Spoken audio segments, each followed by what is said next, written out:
All right, let's talk about what's going on here with Lieutenant Colonel Ralph Peters, Fox News strategic analyst. Ralph, good morning. Good to see you today. Good morning, Martha. So you think that it's very significant that this group that we've been calling ISIS, which a lot of people have, just sort of been getting to know and has been active for quite some time, is now just calling themselves IS. What's the significance of that? Well, ISIS meant Islamic State of Iraq and Syria. Now that they've dropped it to just IS, the Islamic State, it tells you that they're looking far beyond Iraq and Syria. This declaration of the caliphate, with Abu Bakr al-Baghdadi changing his name, he now said, that was a nom de guerre anyway, but he's now Caliph Ibrahim. And the caliphate is about a universal kingdom, if you will, of believers. And so their ambitions are enormous and vast. And while they are not going to realize a global caliphate, it would be terrible for the Obama administration and members of our intelligentsia to keep underestimating them. Because the greatest strength that the Islamic State, these terrorists, these fanatical terrorists, brutal terrorists have had is their faith. And the Obamacrats, they don't understand faith. They're not religious themselves, so they don't, in a powerful sense, so they don't understand the incredible ignition of faith, the transformative power of revelation. The biggest advantage ISIS has is that its fighters are convinced, they're dedicated, they are willing and even anxious to die for their beliefs, whereas we saw the Iraqi army, they're not interested in fighting for al-Maliki. And so we can spend all the money we want, all the billions on equipping the Iraqis or the Syrian opposition and on training them, which we did with the Iraqi military. But at the end of the day, morale is vastly more important than tanks. Conviction is vastly more important than even the superficial military discipline.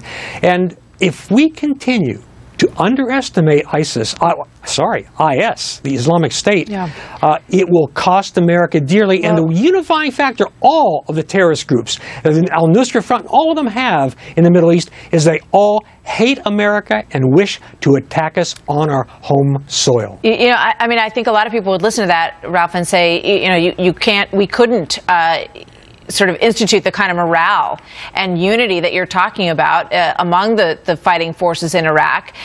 But when you look at President Obama's record in Syria, he set the red line and then he backed down, and then he was asked to back the moderate rebels at a moment where they might have actually been able to overthrow Assad and not allow the growth of this group, which supplanted them. Is it too late, I guess, is what I'm getting at here.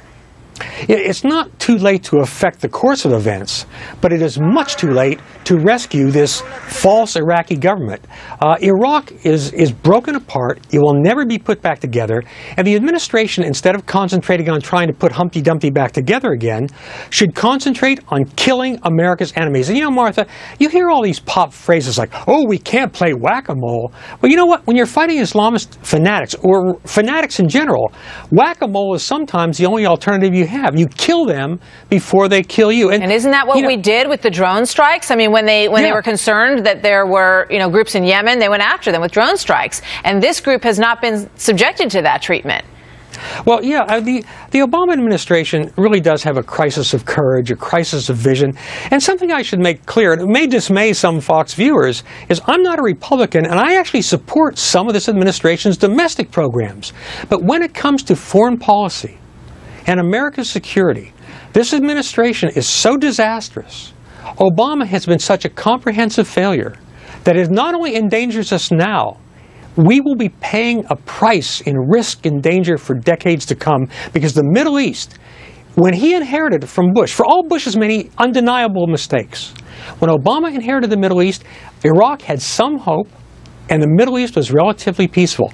Look at it now. But we still hear the Obama supporters blaming George Bush. They would blame George Bush for the crucifixion, the Black Death, and the Holocaust. All right, Ralph, thank you. We're going to leave it there. Good to see you, Colonel Peters. Thank you, Martha. You bet.